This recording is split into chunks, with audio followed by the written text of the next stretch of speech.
5e journée pour le relais du centenaire olympique. Les 70 relayeurs et leur encadrement ont quitté tôt Lausanne et la Suisse pour un retour en France direction Dijon, terme de cette nouvelle étape. Premier temps fort de la journée, la traversée du Jura. Sur une centaine de kilomètres, les participants ont éprouvé à pied et en vélo les pentes montagneuses du département du Doubs.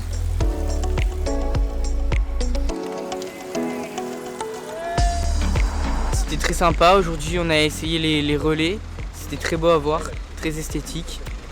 Avec 32 moyenne, on a bien roulé aujourd'hui.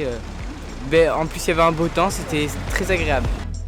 La ville de Dijon a reçu avec faste les relayeurs à l'hôtel de ville, avec ses jeunes sportifs et ses champions internationaux, comme le boxeur Bilal Latrèche.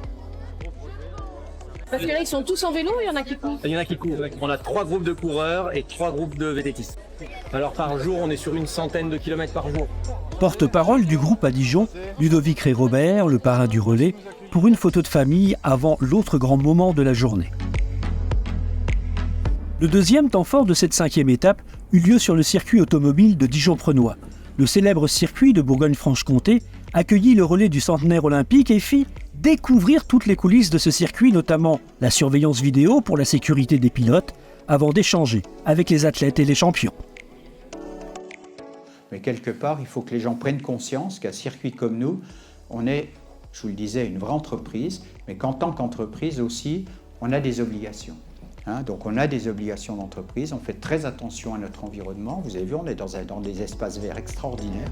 J'étais ravi de vous faire plaisir, d'accord, de vous satisfaire. Donc j'ai vu des yeux qui brillent un peu partout, d'accord. Donc même la course à pied, il y en a un petit, là aussi, il en redemande encore davantage.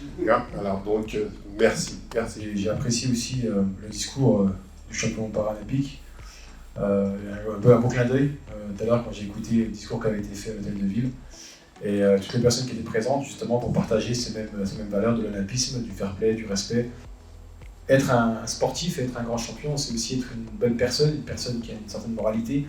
On parle de valeurs morales et citoyennes, valeurs républicaines, c'est aussi des choses comme celle-ci que nous, on se veut faire vivre et que je défends aussi dans mon quotidien.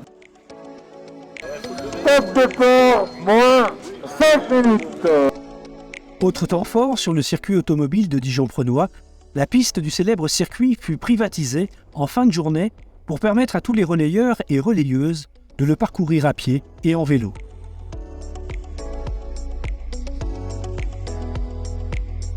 Ce fut le formidable cadeau qu'offrit au relais du centenaire olympique M. Yannick Morizot, le président du circuit, et toutes ses équipes avant de retenir à dîner sur place tous les participants.